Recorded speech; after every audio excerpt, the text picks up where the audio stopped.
Okay, so I just wanted to make a quick video, which might seem a little bit pedantic, but it has its points, which is understanding the use of a nomenclature, there's a good word, if that's how you say it, I have no idea, the use of terminology for scale degrees. So in any, let's just take the example of a major chord. In the key of B flat major, we have the B flat major chord tones, 1, 3, 5, 1, 3, 5, 1, so on. Okay, and in jazz theory we might go 1, 3, 5, 7, sort of adding notes to the scale in a tertial structure. It means a structure of stacked thirds. 1, 3, 5, 7, 2, 4, and 6, and 1 again, right? Which gives us all of the notes of the scale expressed as a sort of extended arpeggio. Okay? So, very often when you see people analysing lines, they'll sort of write things like, oh, that note is a ninth, when it's actually in this context, for instance. Oh, sorry, in the right key. So 3, 9, 1. And I think what I'm arguing is that it's inappropriate to regard something as a ninth or a 13th or an 11th or whatever, unless it's actually having a harmonic function. It fits into this extended kind of arpeggio, right? So in the case of scalar runs, for instance, it doesn't actually make any sense to do that, because 3, 2, 1 is, much more what it is than 3, 9, 1. Why do I say that? Well, it's because this note has not actually got a harmonic function. And things like bebop scales, for instance, if we go 1 and 2 and 3 and 4 and 1, the actual harmonic function of that is all on the B. 1, 2, 3, 4, 1, 1 and 2 and 3 and 4 and 1. So these notes here are all passing tones. And in this case, it makes much more sense to label them as a number within a single octave. So 1, 7, 6, flat 6, 5, 4, 3, 2, 1. The reason being that these do not have a harmonic function. If, on the other hand, if I'm playing a line like this, it makes more sense to define those as being a 9 and a 7, because they actually have, that kind of role within a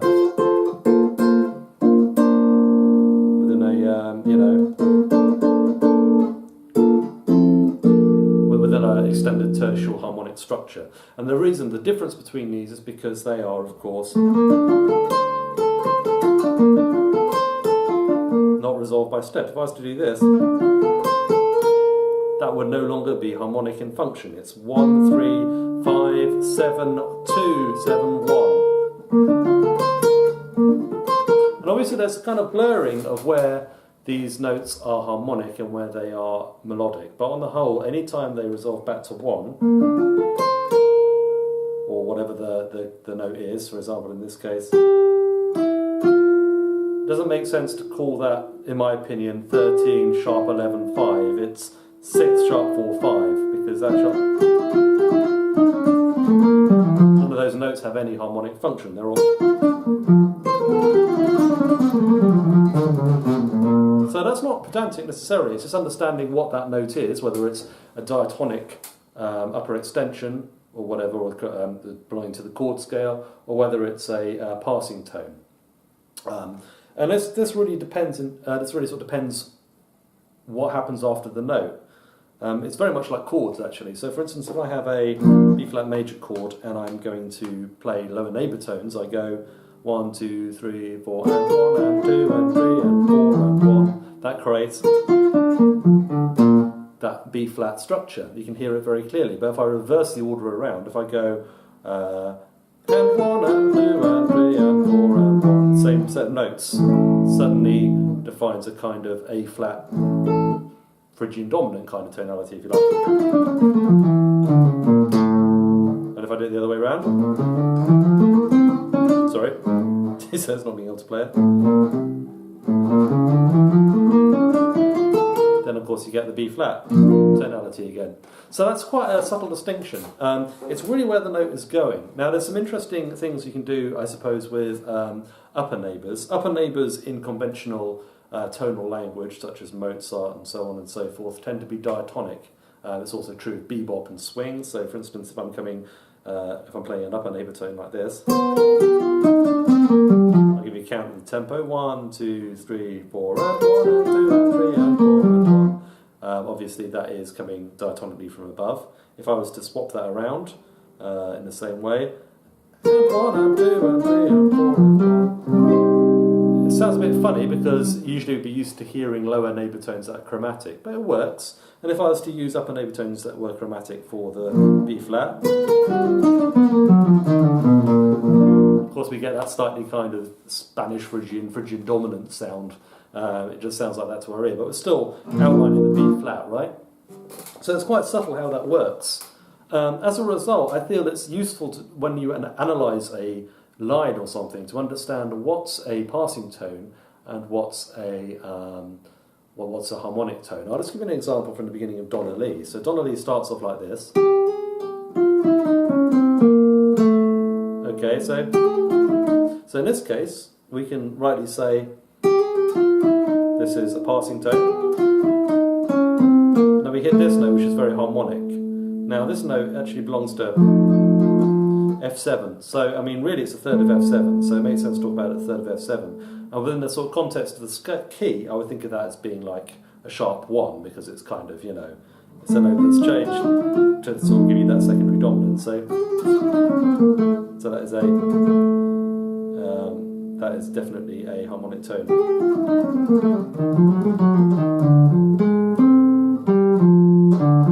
These notes are all harmonic. Stack of thirds is usually harmonic, right? And they belong to B flat 7. So they're not upper extensions per se, but then if we go later on in the tune, that's just round the corner. Sorry.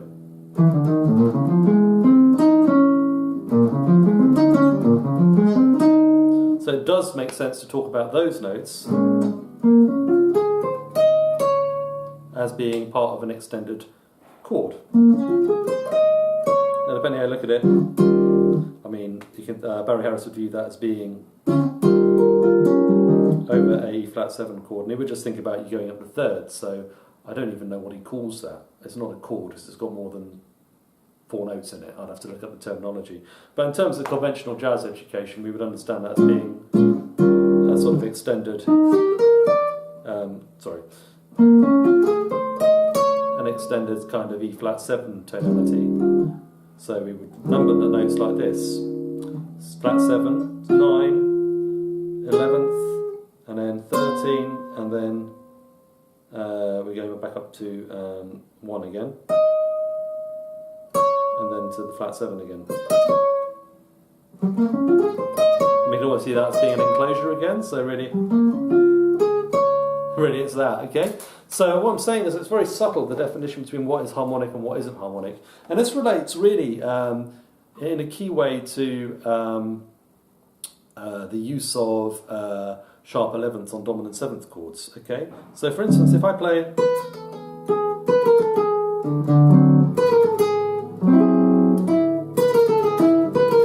something like that on a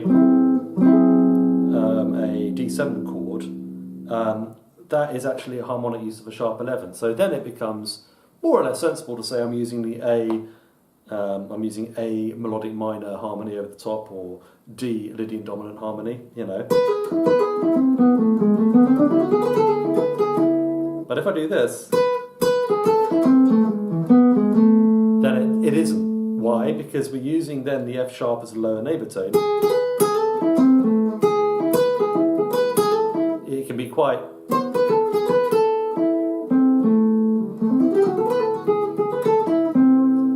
mix it in with a normal sort of 11th, D11, or a flat 7 from the A, and it will be part of the same. Now where it gets quite interesting, so what I'm saying, sorry, is that if we arrive at that, I'm probably saying F sharp and I actually mean sharp 4, but if we're reaching that sharp 4 by, in this case G sharp, by leap, then what that means is that becomes, especially, that becomes a harmonic sound, so that can properly be called a sharp 11th. If we're doing this, then it's a sharp 4, right? Okay, this might seem like a very anal stroke over the top distinction to make, but I think it's really important in understanding what the function of that note is within the line. Now, where it gets quite interesting is if you have like a line which finishes like this, and this is quite common in bebop. So if I go, let's see. So what I'm doing there is I'm playing over the top of a A-flat major harmony. I'm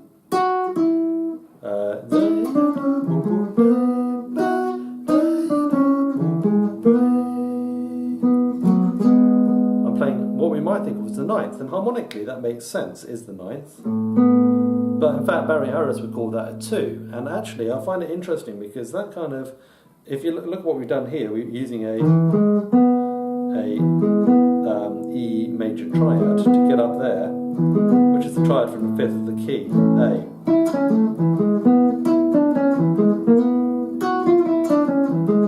Like that, right? And we can do it in a minor key.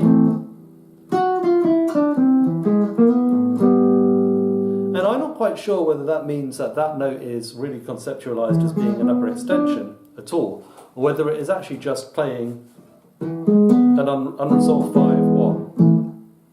And I don't know how you would conceive of that, or how you would think of that, but there's a ambiguity there, right? So if I play like again, if I'm playing in, I could resolve it like that, or I could leave it unresolved. And which is, you know, who's to say that is a ninth or simply a superimposed E major triad that doesn't resolve over an A minor? I don't know. I think it depends on your taste, but sometimes it can be useful to see things in a different way. And I've been playing around lots of these sorts of lines, which are really nice. You know, what's that? You know, that's a 6th, right? But you could describe that as a 6th or a 13th. I think most swing musicians, most bebop musicians think of that as being a major 6th on a minor chord, because that's what the chord symbol will be. But increasingly modern musicians might think of it as a 13th. So there's kind of ambiguity there. But I just want to say that I often see people writing analyses of lines and writing them out like that. And I just think that it's worth thinking about. For this for instance, is a flat 6. And it's true that within the chord scale, and it could be Dorian or melodic minor here, it makes sense to think of that maybe as a 13th, and maybe that as a flat 6. But over 6, flat 6, 5, you know, because it has that harmonic roll, and it's built within that tertial structure, which is the way we understand harmony from the Berkeley point of view. You know, 1, flat 3, 5, flat 7, 9, 11, 13. But actually, these things existed before that was a concept of harmony. So in fact, if you go back to Charlie Christian and Lester Young and so on and so forth, they would use 6ths on and Django. They would use 6ths on like minor chords as a matter of course, but they wouldn't necessarily use flat 7s in the same way. They wouldn't use them as harmonic tones. So that's a little bit more complex, and I just wanted to leave that as a thought. Okay, that the paradigm that we have today of jazz harmony, as I've kind of pointed out in previous videos, is perhaps a little bit biased towards a post-modal approach to music. And of course, if you transcribe things from earlier times, you'll notice that the harmony doesn't work the way that the Berkeley syllabus kind of says, if you like. So I'll just sort of give you that kind of idea and just leave you with that. But again, you know, this is something which is a matter of interpretation, and analysis of lines is usually a matter of interpretation. I hope you found it interesting. Thanks for watching.